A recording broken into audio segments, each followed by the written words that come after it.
ត្តអារាមដើមចិត្តកាំងវៃអើយខ្ញុំរួងជាថ្មីក្នុងព្រះសាសនាអើយទីវត្តអារាមដើមចិត្តកាំងវៃអើយខ្ញុំរួងជាថ្មីក្នុងព្រះសាសនាប្រឹងប្រែងខិតខំរៀនសូត្រធម៌អវាទសាស្តាទុកធ្វើជាគ្រូប្រឹងប្រែង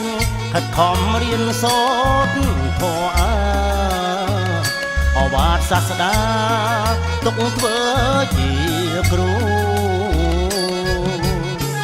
មានធម៌វិន័យស្ដីស្ដែងចែងច្បាស់សិក្សាបដូរផ្លាស់បានជាគុំរួមានធម៌វិន័យស្ដីស្ដែងចែងច្បាស់សិក្សាបដូរផ្លាស់បានជាគុំរួទួងចាំតែច្រើនចិត្តនៅតែស៊ូខិតខំគិតគូយកធម៌ជាផ្លូវទួងចាំតែច្រើនចិត្តនៅតែស៊ូខិតខំគិតគូយកធម៌ជាផ្លូវទីវត្តអារាមស្រោចស្រង់ដល់សត្វដែលមានវិបត្តិឲ្យចេះយល់ត្រូវទីវត្តអារាមស្រោចស្រង់ដល់សត្វដែលមានវិបត្តិឲ្យចេះយល់ត្រូវទីរំលត់ទុកដល់ស៊ីជំរឿរួចផុតសោកសៅបានដូចបំណងទីរំលត់ទុកដល់ស៊ីជំរឿរួចផុតសោកសៅបានដូចបំណងធម៌ជាឱសថរំលត់រោគគាដល់សត្វនេះផុតទុកសៅមកធម៌ជាឱសថរំលត់រោគគាដល់សត្វនេះផុតទុកសៅមកអប់រំប្រដៅស្គាល់បាបបុណ្យផង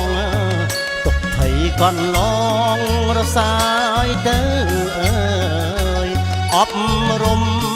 ប្រដៅស្គាល់បាបបុណ្យផងទុកភ័យកន្លងរសាយទៅអើយ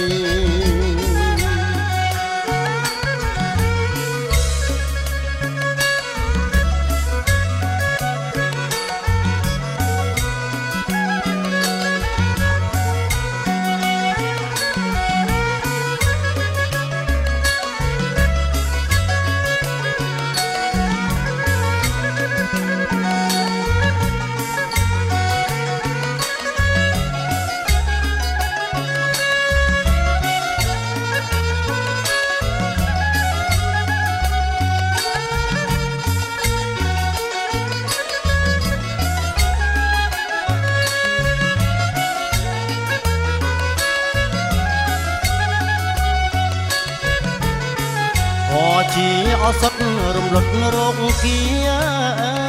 ដល់សត្វនេះផុតទុកសៅមក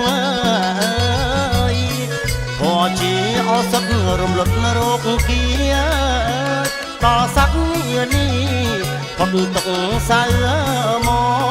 កអប់រំប្រដៅស្គាល់បាបបុណ្យផងទុកភ័យកន្លងរសាយទៅអើយអប់រំប្រដៅស្គាល់បាបបុណ្យផងទុកភ័យកន្លងរសាយទៅអើយ